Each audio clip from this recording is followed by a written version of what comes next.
જય માતા મિત્રો, આજે આપણે બનાવીશું બ્રેડ પકોડા. મેં અહીંયા બટેટા લઈ લીધા છે 5 મીડિયમ સાઈઝના. જોઈ લઈશું.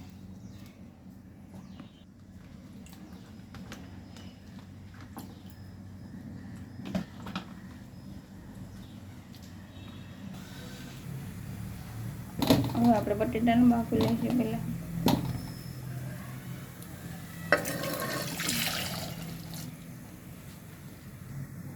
હવે આપણે એમાં નાખી દઈશું નમક. હવે આપણે ચાપી લઈશું.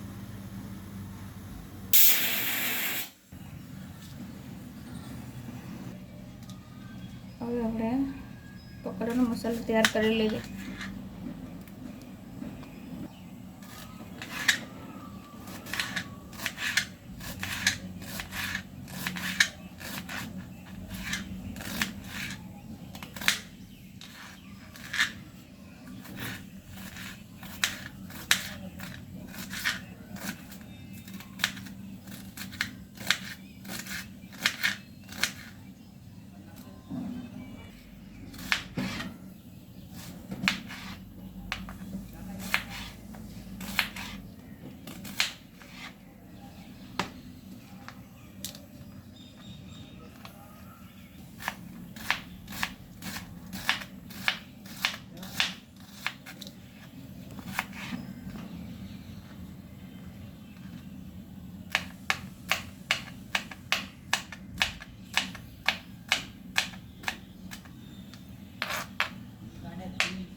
હવે આપણે એક મોળ મરચું કાપી લઈશું.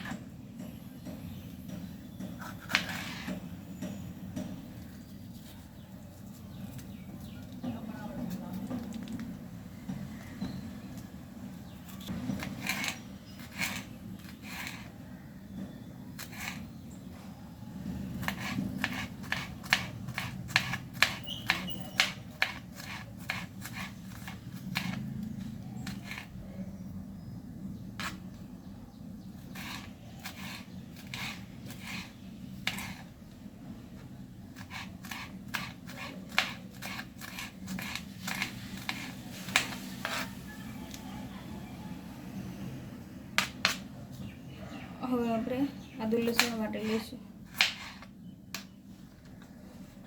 તો આપણે કાંદામાં થોડુંક આદુ લસણ માટે લઈશું. હવે મેં આદુ લસણ વાટી લીધા છે. હવે આપણે મસાલો તૈયાર કરી લેવી. બટેટા જોઈ લેવી બફાઈ ગયા. હવે હું 7-8 મરી કાઢી લઈ. હવે આપણા બટેટા બફાઈ ગયા છે. આપણે જાળીવાળા વાસણમાં લઈ લઈશું. પાણીનો રહી એની અંદર.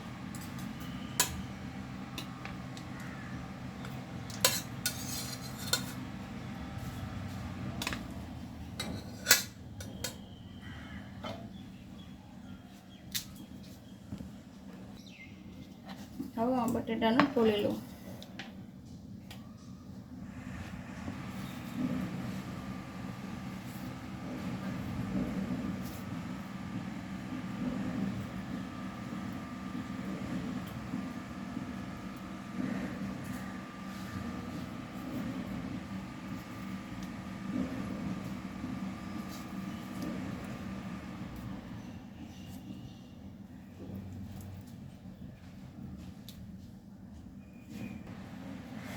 હવે આપણે બટેટા ફોલી લીધા છે. આપણે એનું ચોદા કરી નાખવું.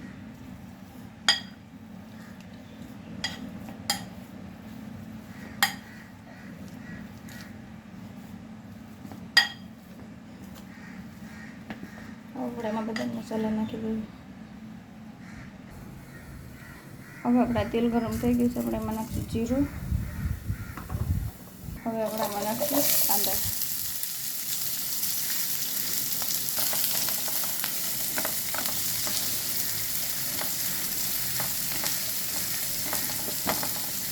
હવે આપણે નાખી દઈશું તીખી અને મોળી મરચું.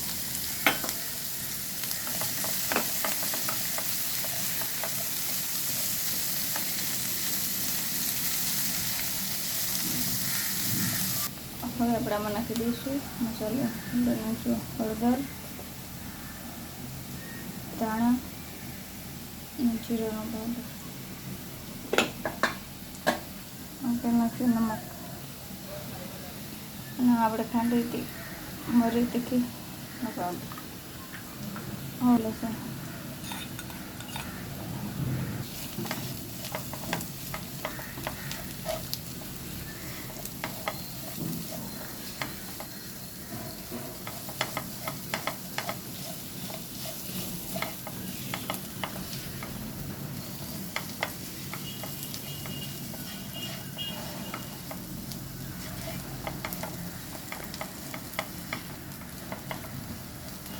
હવે આપણે આમાં નાખી દઈશું બટેટા.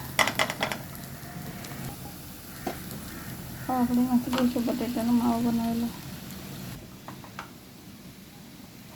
હવે આપણે બસ બટેટાનો મસાલો બધો એકદમ સારી રીતે મિક્સ કરી લઈશું.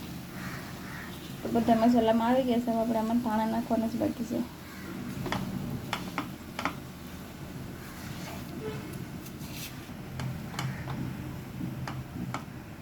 હવે આપણા બટેટાનો માવો બનીને તૈયાર છે. હવે આપણે એમાં ધાણા નાખી દઈએ.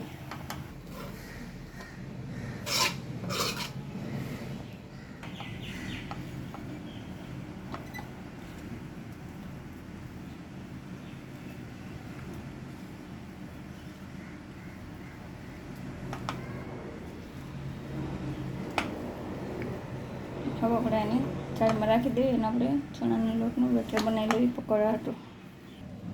હવે આપણે આમાં લઈ લઈશું ચણાનો લોટ. હવે આપણે લોટમાં પણ મસાલો નાખી દઈશું. થોડીક હળદર નાખશું, થોડુંક જીરાનો પાવડર, થોડુંક ધાણાનો પાવડર અને થોડુંક લાલ મરચું. હવે આપણે નાખશું અજમા. હવે આપણે નાખશું નમક. હવે આપણે આમાં નાખી દઈશું કસૂરી મેથી. આપણે બટેટાના મસાલામાં પણ કસૂરી મેથી નાખી દેવાની છે.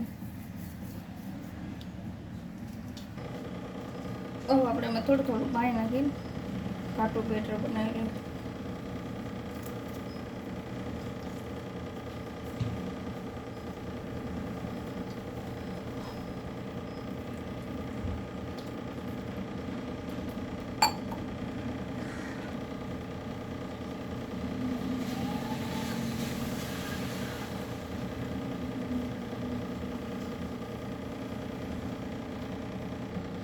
હવે આપણે આ લોટને સાઈડમાં રાખી દઈશું. હવે આપણે લઈ લઈએ બ્રેડ. આને એમાં હવે આપણે આના ઉપર બટેટાનો મસાલો લગાવી લઈશું.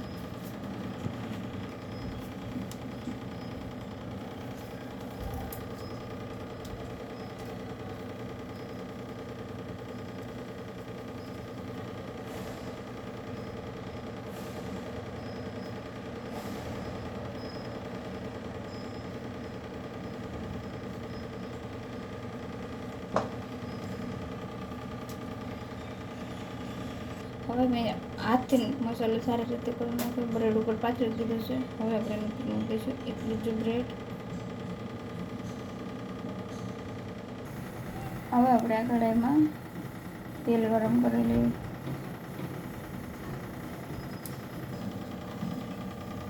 હવે આપણે આ બ્રેડને કાપી લઈએ. આવી રીતે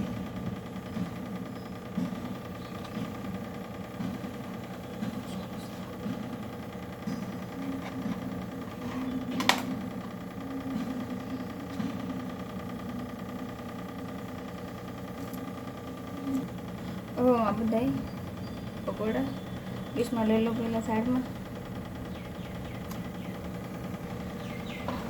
આપણે પાછળ થોડું હલાવી લઈએ.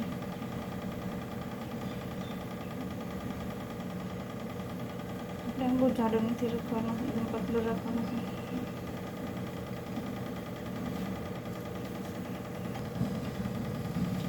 હવે આપણે આ બ્રેડના પકોડાને ચણાના લોટમાં પલાળી લઈશું.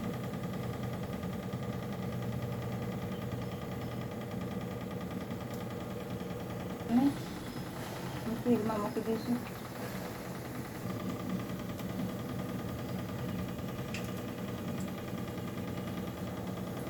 તેવી જ રીતે આપણે બીજો પકોડો પણ મૂકી દઈશું.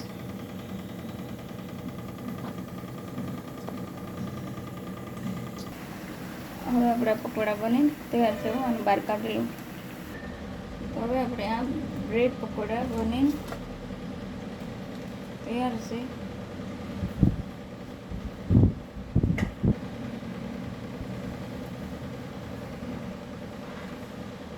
તો આપણે આ ગરમા ગરમ બ્રેડ પકોડા બની તૈયાર છે.